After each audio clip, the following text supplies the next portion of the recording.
اس کے لیے بھی اس میں گنجائش ہے، لیکن اس کی توبہ سچی ہونی چاہیے۔ لیکن یہ میں پھر بتا دوں کہ لواطت کی اس میں کوئی گنجائش نہیں ہے۔ اس کے لیے اللہ پاک نے قرآن میں ڈائریکٹ فرما دیا ہے، سورہ ہود میں بھی آتا ہے، اور قوم لوط کا جو ذکر جہاں آیا ہے وہاں آتا ہے کہ اللہ پاک نے ان کے لیے کوئی گنجائش نہیں رکھی ہے۔ اس کے لیے قرآن کی ڈائریکٹ حدیں ہیں، انہیں سنگسار کر دو، تو اس پر تو بات ہو ہی نہیں سکتی۔ تو یہ رات ہو یا کوئی اور رات ہو، اس میں ان کے لیے کوئی گنجائش نہیں ہے۔ پھر اللہ پاک جو سب سے بڑا جرم ہے وہ شرک ہے۔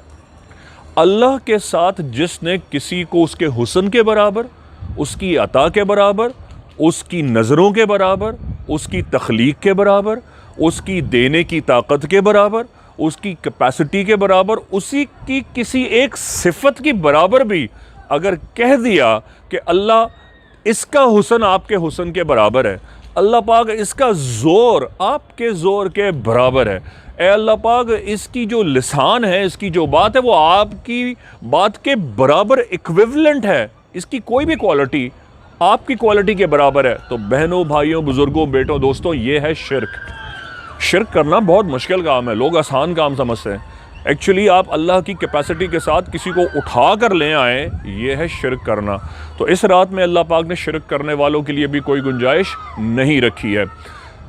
پھر آ جاتا ہے کہ جس نے ماں باپ کی نافرمانی کی۔ اگر آپ 24 گھنٹے ہیں آپ کے پاس، ماں باپ کے چرنوں میں چلے جائیں، قدموں میں سر رکھیں اور سر پٹک کے ان سے معافی مانگ لیں۔ اب اگر آپ کے والدین میں سے کوئی حیات نہیں ہے، جو حیات ہیں ان سے معافی مانگ لیں۔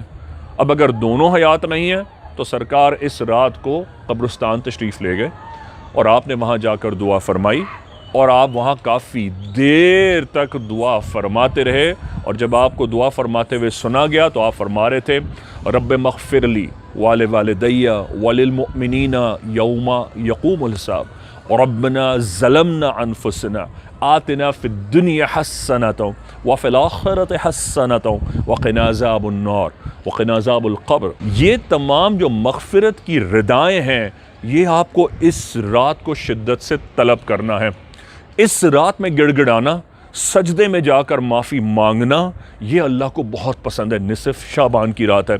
اب آپ نے جب اس شعبان کو توبہ سے، استغفار سے، استغفر اللہ الذی هو الحی القیوم خوب کثرت سے رو دھو کر منایا، بالکل آخر میں جب آپ سحری کرنے لگیں، سحری فرمانے لگیں، تب آپ نے یہ دعا کرنی ہے، اللہ پاک میں نے زندگی میں جتنا کچھ گناہ کیا تھا، آج سچے دل سے دعا کرتا ہوں، کرتی ہوں، تجھ سے معافی مانگتا ہوں، مانگتی ہوں، مجھے معاف فرما دے۔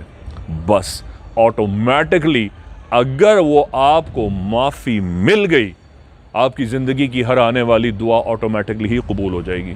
ہماری دعائیں قبول کیوں نہیں ہوتی؟ اسی لیے نہیں ہوتی، ہمارے گناہ آڑے آ جاتے ہیں، رکاوٹ آ جاتے ہیں، لائٹ چلی جاتی ہے۔ آپ کے گھر کی لائٹ چلی جائے کیا ہوتا ہے؟ آپ کے گناہوں کی لائٹ چلی جاتی ہے آپ کے گناہوں کی وجہ سے۔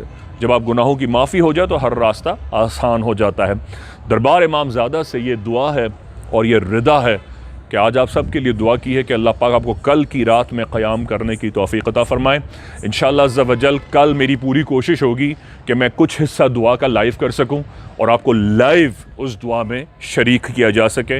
انشاءاللہ عز و جل غلامان غازی سے کہہ کر ہم اس کو سیٹ اپ کریں گے۔ میں اس کا ٹائم کنفرم نہیں کر سکتا، لیکن اندازاً پاکستان ٹائم کے مطابق رات کو 10 سے لے کے رات 12 کے درمیان کا کوئی ٹائم ہوگا، کیونکہ پھر غلامان غازی کو میں حکم دیتا ہوں کہ وہ اپنے اپنے والدین کے قبرستان جائیں اور وہاں پھول پیش کریں، کیونکہ اس رات سرکار نے فرمایا کہ پنجوں کے بل کھڑے ہو کر جو مردے ہیں قبرستان کے، وہ انتظار کرتے ہیں کہ ان کا کوئی آئے اور ان کی مغفرت کے لیے دعا کرے، کیونکہ اس رات اللہ پاک زندوں کی دعا سے ان کے حق میں دعاؤں کو قبول فرما رہا ہوتا ہے اور جہنم سے آزاد فرما رہا ہوتا ہے۔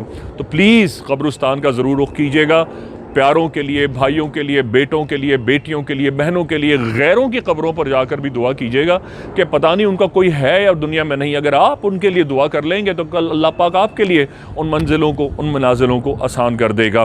روزہ رکھیے گا اور افطار کے بعد یہ دعا کیجیے گا آپ کے ملک کو، آپ کے وطن کو، آپ کے بیوی بچوں کو، آپ دنیا میں جہاں کہیں ہیں، اللہ آپ کے لیے آسانیاں فرمائے۔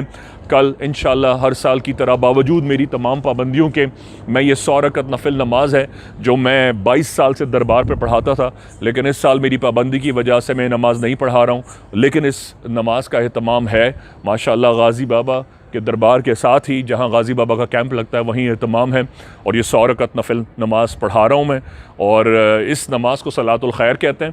اس کی ایک رکعت میں اللہ پاک 70 بار نظر فرماتا ہے اس کے پڑھنے والے اور اس کے پڑھنے والی کی 70,000 حاجات کو پورا فرماتا ہے، جس میں سب سے ادنا اس کی مغفرت ہوتی ہے۔ تو لوگ سالہ سال سے بوڑھے اور جوان یہ باجماعت میرے ساتھ یہ نماز ادا کرتے ہیں، اور میں اسے ایک سلام سے پڑھتا ہوں۔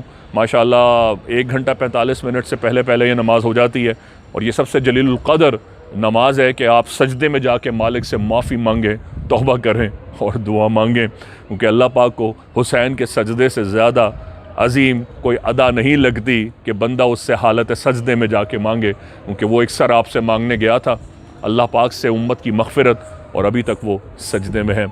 تمام امت کی بہنوں، بھائیوں، بیٹیوں کے لیے دربار امامزادہ سے دعا ہے، بحق غازی یا غازی۔